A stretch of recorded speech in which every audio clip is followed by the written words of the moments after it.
مولاي صل وسلم دائما أبدا على حبيبك خير الخلق كلهم مولاي صل وسلم دائما أبدا على حبيبك خير الخلق كلهم محمد سيد الكونين والثقلين محمد اعوذ باللہ من الشیطان اللعین الرجیم بسم اللہ الرحمن الرحیم الحمد للہ رب العالمین والعاقبۃ للمتقین والصلاة والسلام علی سید الانبیاء والمرسلین سیدنا و نبینا و شفیع ذنوبنا و طبیب قلوبنا ابوالقاسم محمد و آلہ الطیبین الطاہرین المعصومین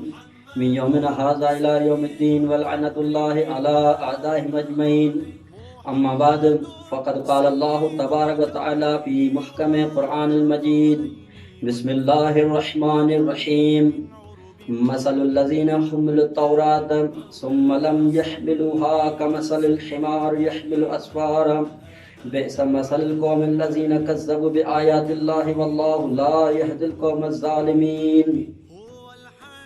معزز ناظرین قادر، السلام علیکم ورحمۃ اللہ۔ جامعہ روحانیت سندھ مقیم قم کی جانب سے حاملان دین و حامیان دین کے عنوان سے ناچیز بندہ آپ کی خدمت میں حاضر ہوں۔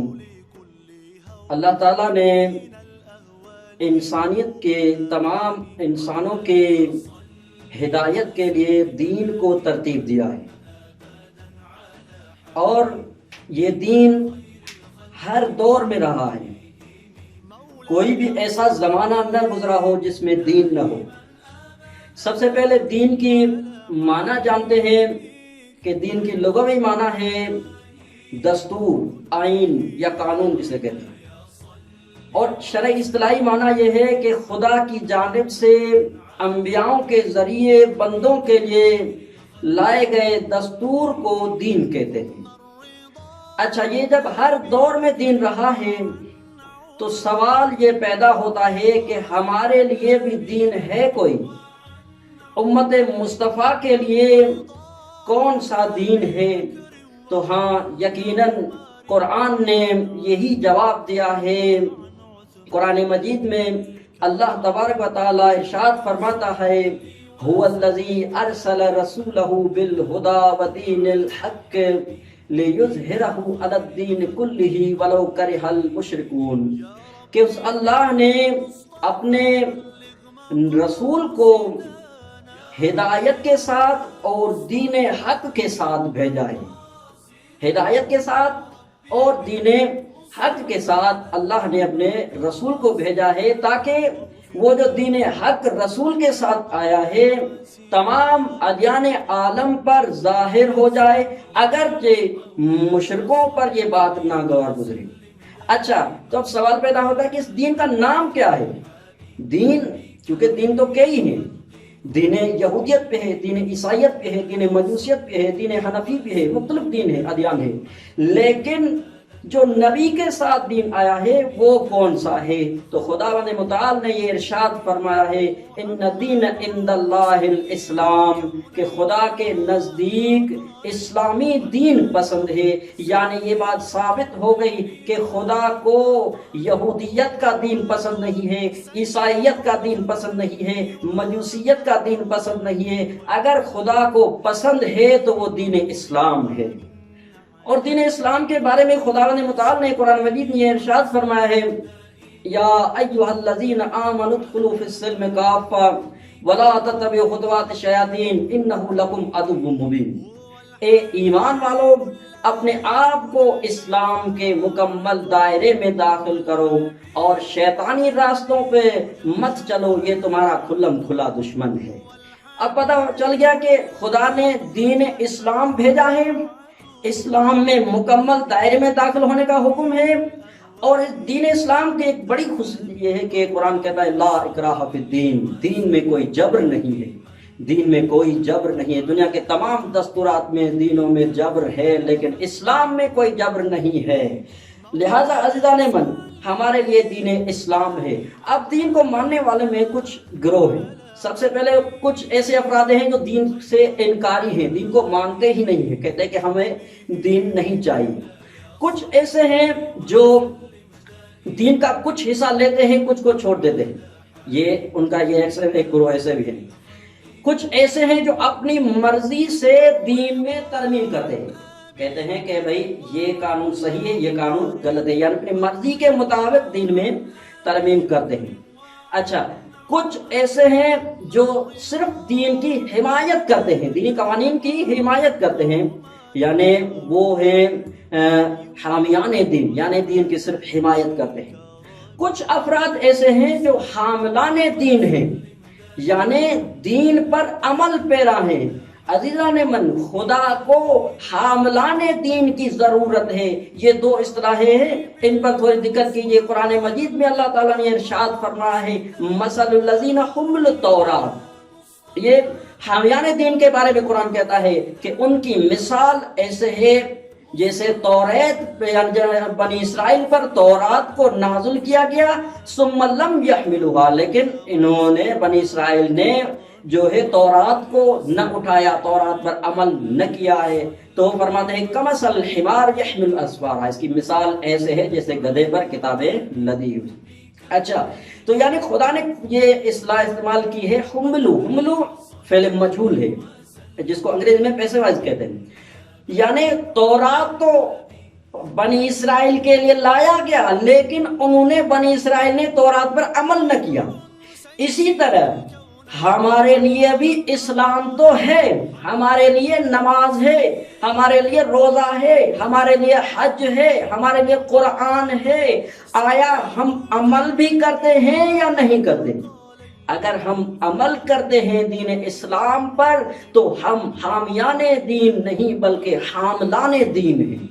جب مثلا کوئی گروہ ایسے ہیں جو کہتے ہیں صرف دین کا قانون اچھے ہیں, کہتے ہیں کہ بھئی نماز اچھی, روزہ اچھا, قرآن اچھا, حج اچھا, یہ ان کی اعمال کی تائید کرتے ہیں لیکن ان پر عمل نہیں کرتے, تو خدا کو جو ہے حاملان دین کی ضرورت ہے. تو عزیزان من آئیے کوشش کیجئے ہم حاملان دین بن جائیں.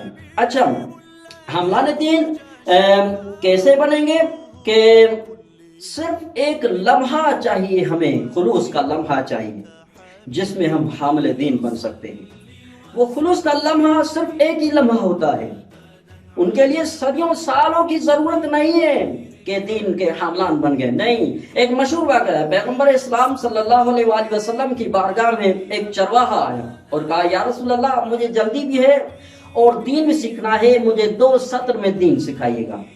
تو پیغمبر اسلام نے اس وقت قرآن مجید سورہ زلزال کی 2 آیات کی تلاوت فرمائی ہے, فَمَنْ يَعْمَلْ مِثْقَالَ ذَرَّةٍ خَيْرًا يَرَهُ وَمَنْ يَعْمَلْ مِثْقَالَ ذَرَّةٍ شَرًّا يَرَهُ, کہ جو بھی ذرے برابر نیکی انجام دے گا قیامت کے دن وہ نیکی کو دیکھے گا, اور جو بھی ذرے برابر برائی کو انجام دے گا قیامت کے دن وہ برائی کو دیکھے گا. یعنی خیر و شر اس کے سامنے مجسم ہو کے آئیں گے.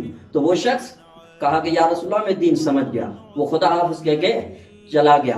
جو بزم پیغمبر میں صحابہ کرام بیٹھے تھے وہ ہنسنے لگے, کہا کہ ہمیں اتنا وقت ہو گیا ہے ہم دین نہ سیکھ سکیں, ہمارا اتنا ٹائم ہو گیا ہے لیکن دین نہ سیکھ سکے ہیں. لیکن اس وقت پیغمبر اسلام نے ان کی ہنسی پڑھتے ہوئے کہا انصرف الرجل وهو فقیہ, کہا یہ جو مرد اب جا رہا ہے وہ فقیہ بن کے جا رہا ہے. یہ ہے ایک خلوص کا لمحہ, اور خلوص کا لمحہ وہ ہوتا ہے جسے شیطان بھی پار نہیں کرتا. وہ مضبوط قلعہ ہے. جب قرآن مجید میں یہ آیت موجود ہے کہ شیطان جب خداوند متعال کی بارگاہ سے نکلا تو یہی کہا کہ یا اللہ میں تیرے بندوں کو چاروں طرف سے بہکاؤں گا, الا عبادک منہم المخلصین, سوائے جو تیرے بندوں میں سے عبادت گزار ہیں وہ مخلص ہیں, جو خالص عبادت گزار ہیں, ان کو میں نہیں بہکا سکاؤں گا. لہذا عزیزان من ہمیں چاہیے کہ دین اسلام کی حقیقت تک پہنچے. وہ خلوص کا ایک لمحہ ہم دیکھیے. میں ہمیشہ عبادت کی یہ تعریف کرتا ہوں کہ عبادت کوئی نماز روزے حج کا نام نہیں ہے، بلکہ عبادت یعنی وہ عمل ہے، یعنی اس عمل سے خدا، نبی و امام کی اطاعت ہو، وہ کام عبادت ہے، یعنی خدا نبی امام کی اطاعت میں ہو وہ کام عبادت ہے۔ دیکھیے شیطان کے پاس اطاعت خدا نہ تھی اس لیے وہ لعین ہو گیا، ابو لہب ابو جہل کے پاس اطاعت نبی نہ تھی اس لیے وہ جہنمی ہو گئے، یزید کے پاس اطاعت امام نہ تھی اس لیے وہ جہنمی ہو گیا، لعین ہو گیا۔